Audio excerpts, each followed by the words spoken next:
अस्सलाम पाक व्यूअर्स, क्या हाल चाल है आपके। मेरा नाम है बहराम अली और आज हम मौजूद हैं Islamabad. It's a quite sunny day यहाँ पर और हमारा आज यहाँ पे वनडे ट्रिप लग रहा था। तो हम कोशिश करते हैं कि जिस सिटी पे भी हम ट्रैवल करें तो हम वहाँ के कुछ लोगों को लाइन अप रखते हैं और जो भी अरेंज हो पाता है उस दिन हम उसका रिव्यू आपके पास लेकर आते हैं। तो आज जिस बाइक का हम ओनर रिव्यू लेकर आए हैं, सबसे पहले तो हमारे साथ मौजूद हैं इब्राहिम भाई। अस्सलाम वालेकुम। वालेकुम अस्सलाम क्या सर, हाल चाल है अल्लाह का आपके। शुक्र, बिल्कुल। इब्राहिम भाई की बहुत प्यारी बाइक है। इस बाइक की जो हैं वो पिक्चर्स हमारे पास आई थी तो हमारा एक वो होता नहीं है कि चेकलिस्ट में वो आ गई थी कि यार इसका जब भी हम इस्लामाबाद जाएंगे हमने ज़रूर इसका रिव्यू करना है, क्योंकि बाइक जैसे कि आप सामने देख भी सकते हैं काफ़ी खूबसूरत है। और प्लस ये कि अब इस रिव्यू की तरफ बढ़ते हैं और इब्राहिम भाई से कुछ मुश्किल सवालात पूछते हैं कि उन्होंने इस बाइक को किस तरह से इस कंडीशन में रखा हुआ है और उनके नेक्स्ट प्लान्स क्या हैं। तो इब्राहिम भाई, सबसे पहले हमारे व्यूअर्स को बताइएगा कि जी ये मेक मॉडल वेरिएंट क्या है। बेसिकली ये सुजुकी GS है, ठीक है। ये 750 सीसी है और ये 85 मॉडल है। 85 मॉडल है, ठीक है। और if I am not wrong तो ये वो एरा है जब 4 सिलेंडर इन बाइक्स का ये एक तरह से last model sort of. Exactly ये लास्ट मॉडल बाइक ठीक है, उसके बाद में काफ़ी और चेंजेस आ गए थे सब कुछ। जी ठीक है, अच्छा तो ये आपके पास कितने अरसे से। अबाउट मेरे ख्याल से 1.5 साल हो गए मुझे। 1.5 साल से। और किस हालत में आपने ख़रीदी थी। ये बाइक काफ़ी ख़राब हालत में थी और उसके बाद हम लोगों ने इसको बेसिकली ऑक्शन से लिया। सही है। और उसके बाद हमने इसको रिस्टोर किया। अच्छा, ऑक्शन से मुराद मतलब कि इसकी कौन ओनरशिप किसके पास थी। बेसिकली सिंध पुलिस से ऑक्शन हुई थी। अच्छा। और उसके बाद हम लोगों ने बाइक वहाँ से ली और हमें ज़ीशान मोटर स्पोर्ट्स कराची में एक बंदा सही है, बिल्कुल ठीक है, उसने हमें हेल्प किया और उसने हमें ये बाइक दिलवाई। अच्छा, तो अब हम सबसे पहले चलते हैं रेस्टोरेशन की तरफ। तो रेस्टोरेशन में सबसे बुरी हालत इस बाइक की किस चीज़ की थी। इस बाइक में एक तो रस्ट बहुत ज़्यादा था। सही है, ठीक है। कराची का एक बहुत उस तरह का बहुत बड़ा एक इशू इशू है कि उसमें रस्ट बहुत ज़्यादा आता है। उसके हम्म। अलावा बाइक के पार्ट्स जिस सोर्स हम लोगों ने किए क्योंकि पार्ट्स इसमें कम थे। सही है। इसमें इसके इंडिकेटर्स नहीं थे, सही है। साइड मिरर्स नहीं थे और काफ़ी चीज़ें नहीं थी। सही है। और अगर हम इंजन पे आ जाएं तो इंजन की क्या हालात थे। इंजन इसका अवेलेबल था लेकिन उसके बाद हम लोगों ने इसको पूरा दोबारा बनवाया।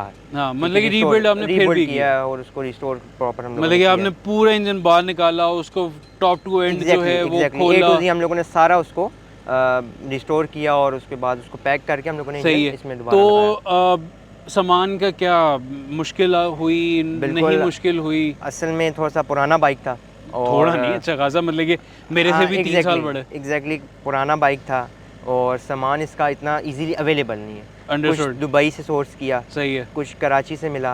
जो बंदा था हमारे पास ज़ीशान ब्रो, उसने हमें बहुत हेल्प आउट की। सही है। हम लोगों ने बल्कि कम टेंशन ली, उसने हमारे से ज़्यादा टेंशन ली। बहुत अच्छी बात। उसने कहा जी कि आप टेंशन, जिस तरह इसके साइड जो इंडिकेटर्स हैं हम लोगों को नहीं मिल रहे थे, लेकिन उसने कहा सर आप टेंशन न लें, मैं इसको सोर्स आउट करता हूँ और उसके बाद मैं आपको ये इंडिकेटर्स दूंगा। और अबाउट 2 to 3 मंथ्स उसने लगाए और हमें ये इंडिकेटर्स हमें मिल गए। वाह, क्या बात है।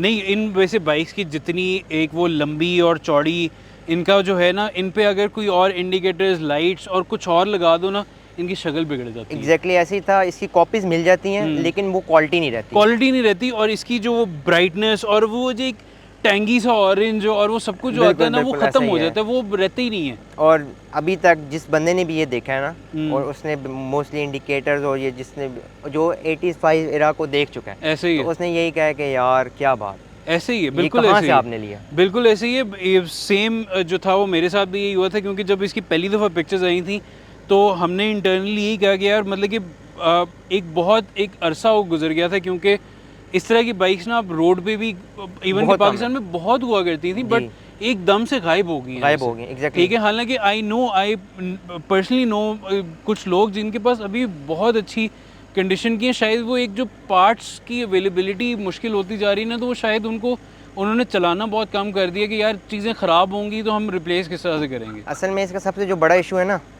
इसके मैकेनिक्स नहीं है। इस्लामाबाद में भी मुझे ये इशू फेस हो रहा है। सही है। अब कोई छोटी मोटी ट्यूनिंग करवानी हो या कोई चीज़ करवाना हो तो इसके मैकेनिक्स वगैरह नहीं है। मैंने उसी दौरान बहुत से लोगों के पास ये बाइक्स देखी हैं। सही है। लेकिन वो अब नहीं निकाल रहे। क्यों? क्योंकि वो कह रहे हैं कि हम एक तो बहुत महंगे पार्ट्स ले लेंगे, लेकिन लेने के बाद भी हमें वो क्वालिटी नहीं मिल रही। फिट ना हो, उसके बाद वही वाली बात है कि उसकी जो एक फैक्ट्री स्पेक वाली जो चीज़ें हैं उस पे आप उसको मैकेनिक ना लगा पाए, ट्यून ना कर पाए, तो फ़ायदा क्या है? और बहुत से लोगों ने रिस्टोर किया, उसके बाद भी उन्होंने उसको खड़ा कर दिया कि नहीं यार ये हमसे नहीं चल पा रही। सही है। और लेकिन बेच भी नहीं रहे। हाँ, कि हमारी एक याद है इसके साथ। ऑनेस्टली अगर ये केस मेरे साथ भी हो, मेरे पास हो, अगर मुझे नज़र आ रहा हो कि मैं इसको अगले 5 साल चला के सस्टेन नहीं कर सकता, तो मैं भी इस बाइक को जो है वो खड़ा कर दूँ। अच्छा, अब इस बाइक में व्यूअर्स मैं आपको थोड़ा सा बताता चलूँ कि ये जो असल में जो इनलाइन 4 सिलेंडर वाली जो ये जापानीज़ मैन्युफैक्चरर्स की जो कुछ बाइक्स आई थी, जिसमें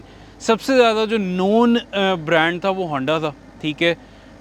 होंडा ने जो है वो यूरोपियन मैन्युफैक्चरर्स को डायरेक्ट टक्कर दी थी जाके कि यार आप लोग सिर्फ परफॉर्मेंस दे सकते हो, आप लोगों की बाइक्स में देयर इज़ नो रिलायबिलिटी, ठीक है ना। तो उन्होंने एक प्रॉपर स्ट्रीट गोइंग बाइक बनाई थी, जिसमें सबसे पहली दफ़ा फ्रंट डिस्क ब्रेक्स आई थी, सेल्फ स्टार्ट भी था। जहाँ पे मैं गलत हूँ मुझे रोक दीजिएगा।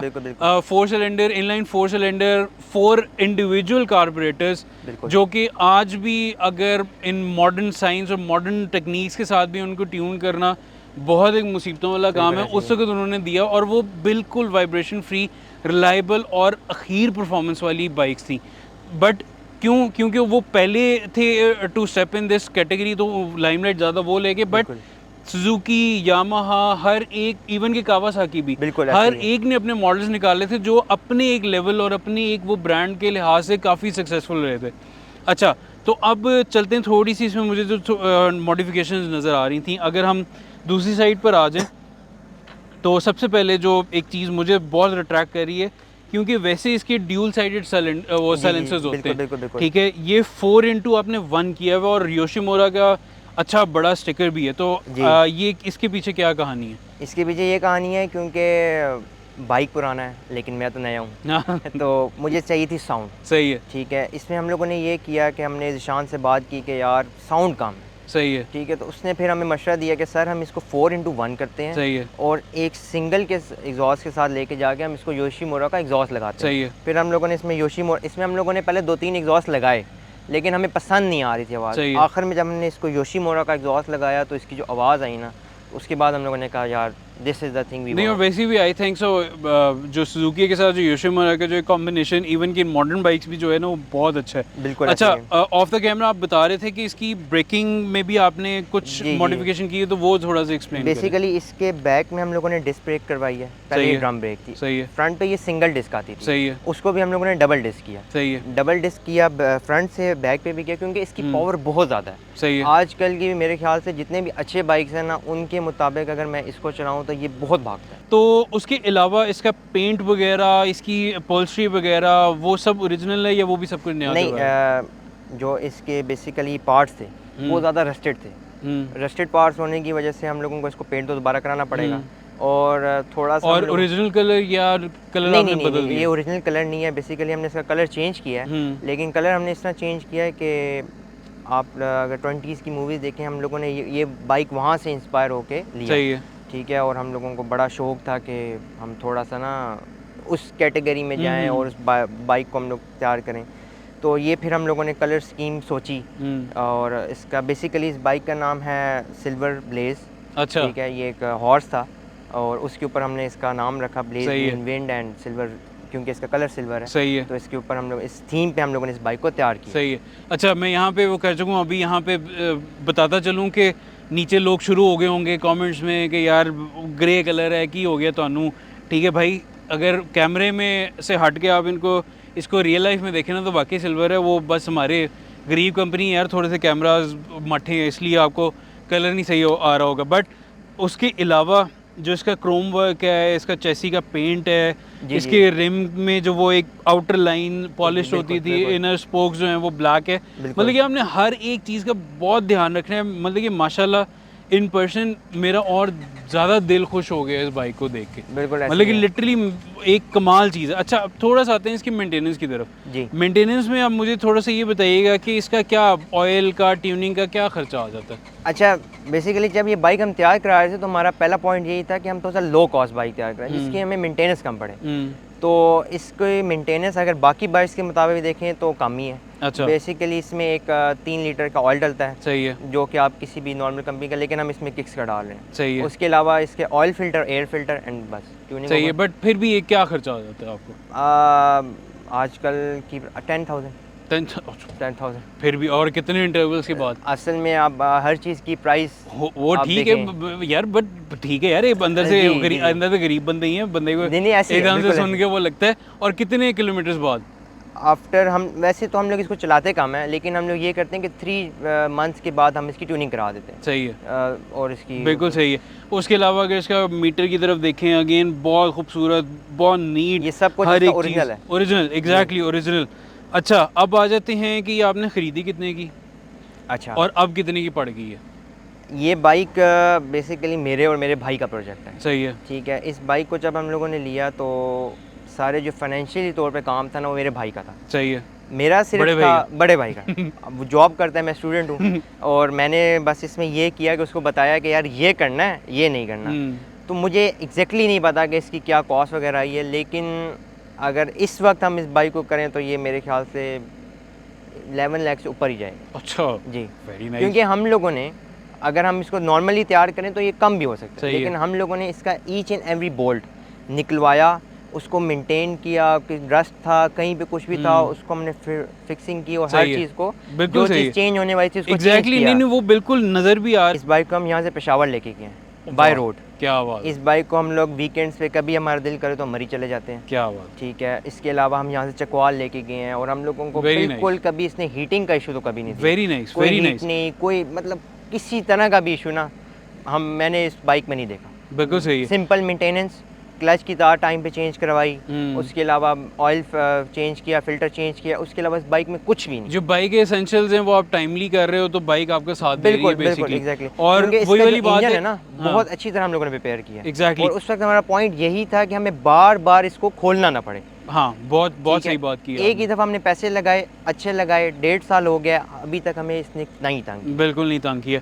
और इसके जो और आगे जो प्रेडिसेसर्स थे, सॉरी जो इसके आगे इसके सक्सेसर्स थे इन बाइक्स के, उसमें इन्होंने ऑयल कूलर्स भी इंट्रोड्यूस कर दिए थे, वाटर भी आ गए थे, और बहुत सारी इस तरह की चीज़ों उन्होंने की थी। बट स्टिल ये जिस तरह की ये बाइक है, being 4 cylinder air cooled engine, तो ये रिलायबल हैं। और जापानीज़ इसलिए जापानीज़ मैन्युफैक्चरर ने थ्राइव किया क्योंकि उन्होंने परफॉर्मेंस के साथ रिलायबिलिटी ज़रूर दी है।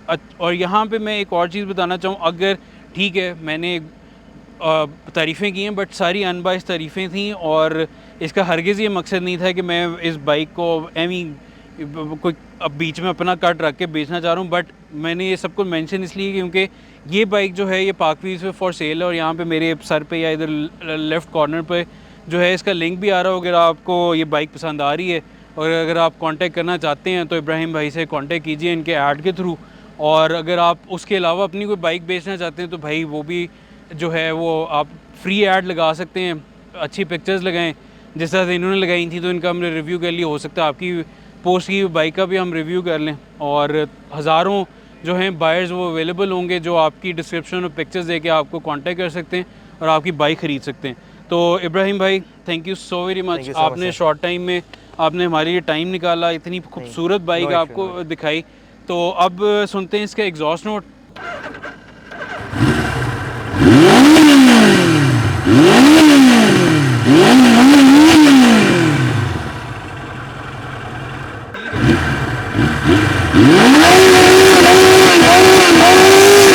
तो ये था बाइक का एग्जॉस्ट नोट, और नेक्स्ट वीडियो में आपसे दोबारा मुलाकात होगी। अपना ख्याल रखिएगा और चैनल को सब्सक्राइब ज़रूर कर दें, और इसी तरह से हमारे जो है इनबॉक्स भरते रहा करें ताकि इसी तरह के पर्ल्स और इस तरह की जूल्स जो हैं 2 व्हीलर्स में हम आपके लिए लाते रहें और मज़ेदार कंटेंट बनाते रहें। मैं पाक व्हील का बहुत शुक्रिया अदा करना चाहूँगा कि उन्होंने हमारे लिए टाइम निकाला और वो कोई हमारी एक नॉर्मल सी मशीन को देखने आए।